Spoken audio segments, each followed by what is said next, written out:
This short take contains spoilers involving the fates of characters in 2.x Genshin Impact, Honkai Star Rail up to the current day, among others. Background footage also contains scenes from the recent Genshin 5.1 Archon quest. Watch and or listen at your own risk of being spoiled.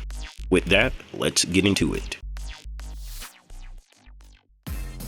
Any good story has a conflict, and any good conflict has either implicit or explicit consequences in relation to potential resolutions.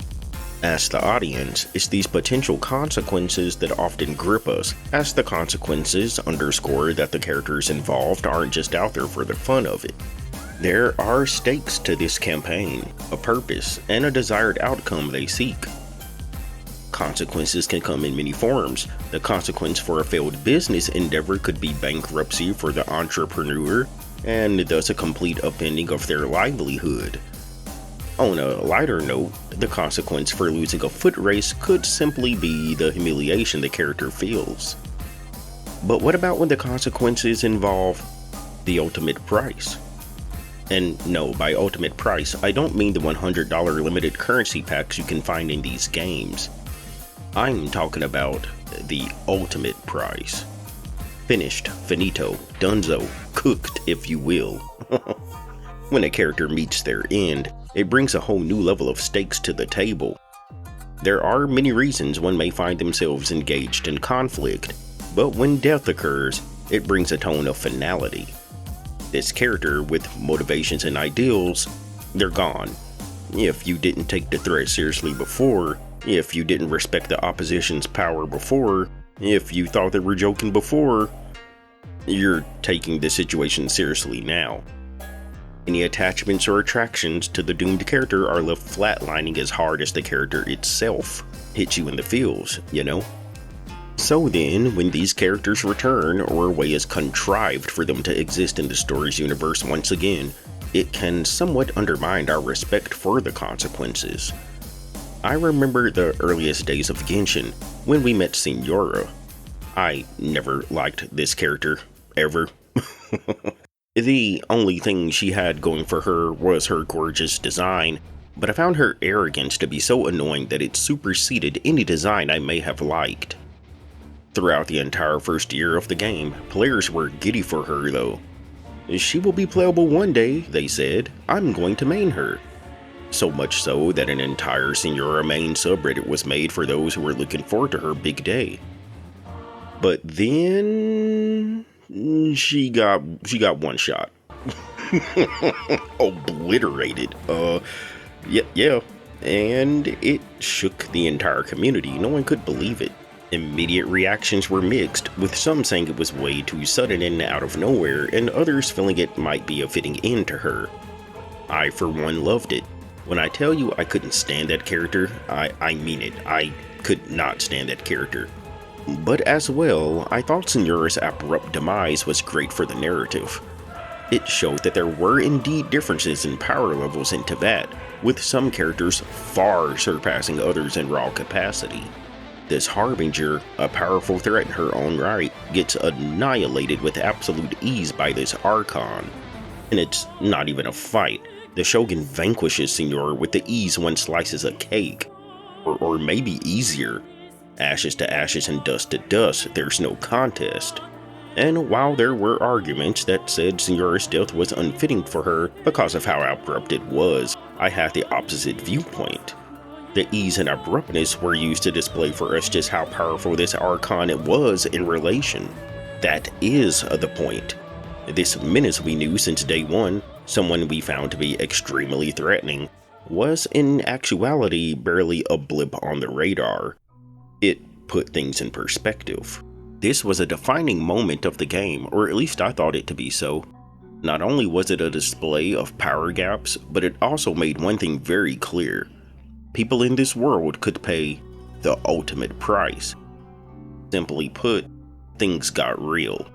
Signora mains, day after day, week after week, patch after patch, were certain her death was only temporary, that, she'd come back, that she'd rise again.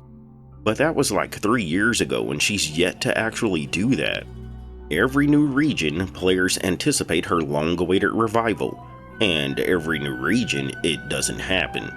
It's happening again now in 5.x with Natlin, but so far, no news on Signora. She remains not just dead, but dead. Like, dead. At least as far as we know. Thing is, though, I have to say my own expectations were kind of subverted over the past few years, because no character of Signora's caliber since then has bitten the bullet. Don't get me wrong, other minor characters have.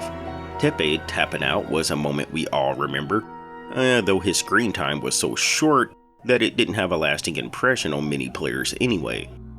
And there were other cases too, such as Malus and Silver in Fontaine, which hit players just a little more in the feels. But still, nothing on the level of Signora, like a character we'd expect to play one day, a Harbinger or Archon, or even a character that's already playable. That hasn't happened again, and I've become numb to the idea of death for long-standing characters at this point. What before felt like high stakes back when Signora was slain now feels like a very high improbability of ever happening again with each passing day. And for me personally, that drives down the excitement of our engagements just a little bit. Not totally, there are still consequences of all kinds laid before the cast of characters in Genshin, but a shock reminder that not even our favorite characters are safe from the ultimate price would do wonders to spice it up a little bit. After all, if death isn't something that's on the table for our cast, then it really is kind of a slap in Signora's face. Imagine no other character with a special model ever bites the dust. That would be such an unfair middle finger to those who really wanted her to be playable, right? Screw Signora fans in particular. But yeah, if no other special character is on the table, it does make her case stick out like a sore thumb. Considering no other character has ever kicked the bucket, I kind of don't blame Signora fans for believing she'll come back, because death to the main cast doesn't seem to be a thing. So why would her case be special?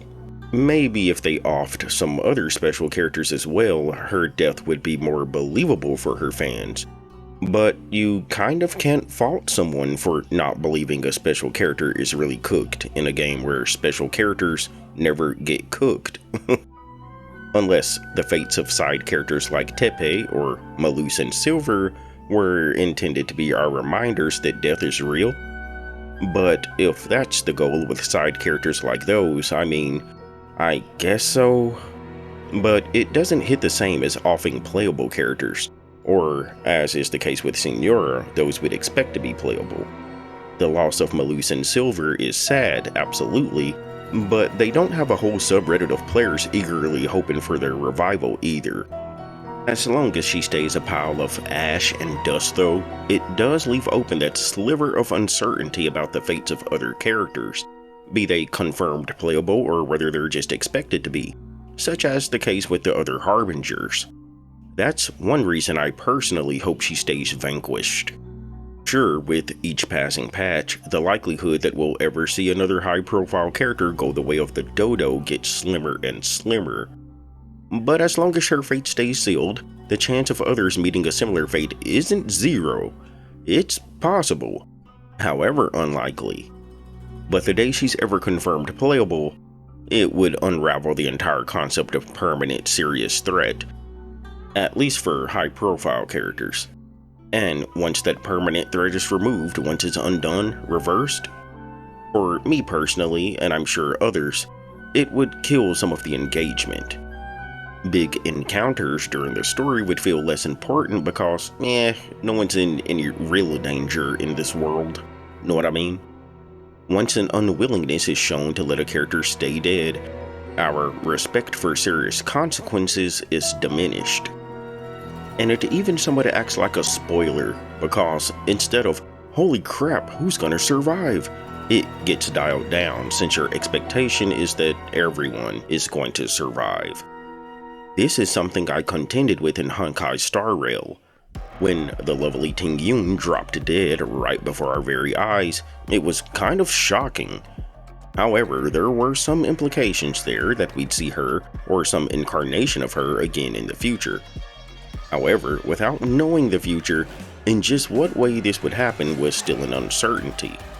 However, fast forward to Penacony and things got really real. Really real. Okay. Yeah, we lost both Firefly and Robin, and unlike Tingyun, there wasn't exactly any cryptic hints that this wasn't permanent for either of them. I remember talking with my friend about it, who was just a bit further ahead in the game than I was at that time.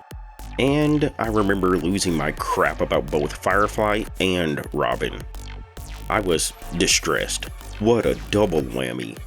And it was at that moment I began yapping away to my friend about the game's willingness to truly off characters. I was in a state of disbelief, similar to Senora fans. Oh, and can't forget the scene with Gallagher and Sunday either, where it was implied that Gallagher, killed him. My eyes nearly popped out of my head. But all of this was unraveled. All of it. Neither Firefly nor Robin were dead for realsies.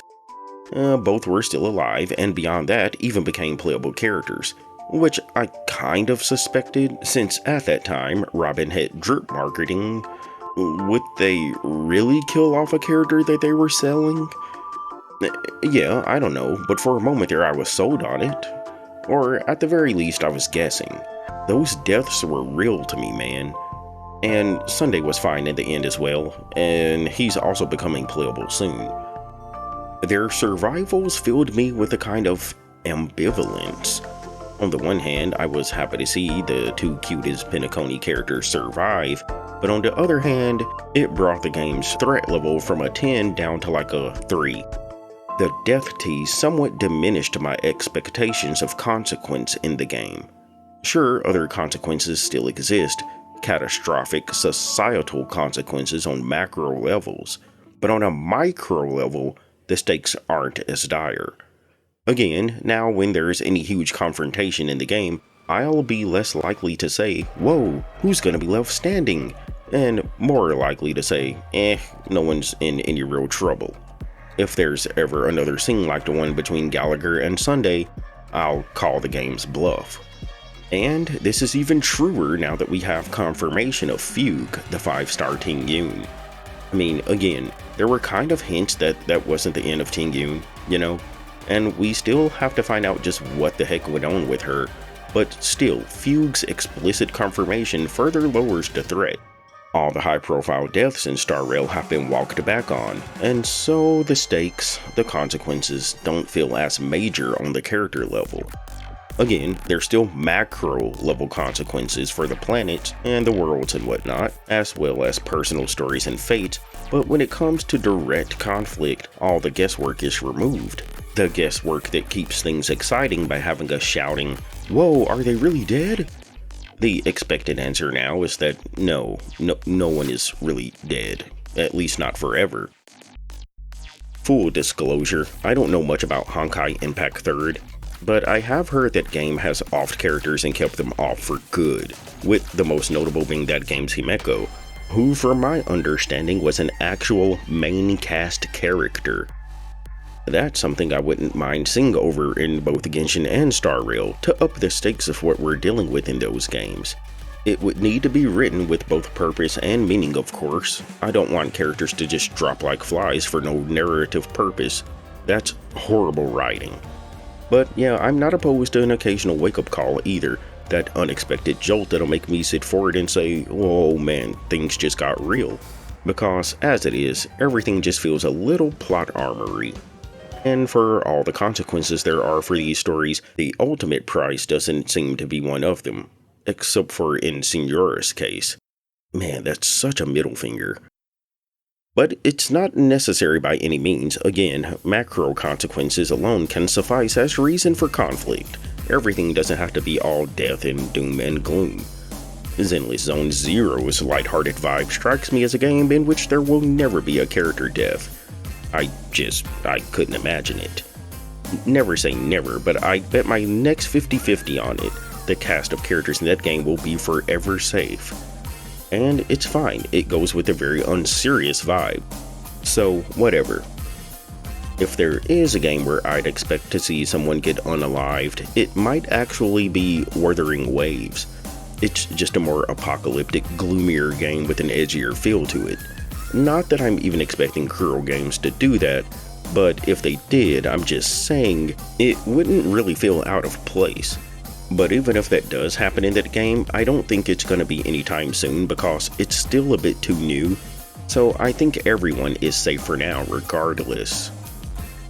Everything said though, I'm sure there are reasons they just don't go crazy with offing characters in these games, with a big reason being potentially hurting their bottom line. The general idea is that it's just not great for business to kill off characters in these gacha games. But, I don't know. I feel most people would still pull for whatever character they like, regardless. Or, maybe I'm wrong. I don't know. I'm not Hoyoverse or Kuro Games or anyone. They're the ones making millions of dollars. Know what I'm saying? Maybe they know me better than I know myself. Because the more I think about it, if they offed Star Rail's Himeko like they apparently offed HI3's Himeko, I couldn't handle it. I just stopped playing the game.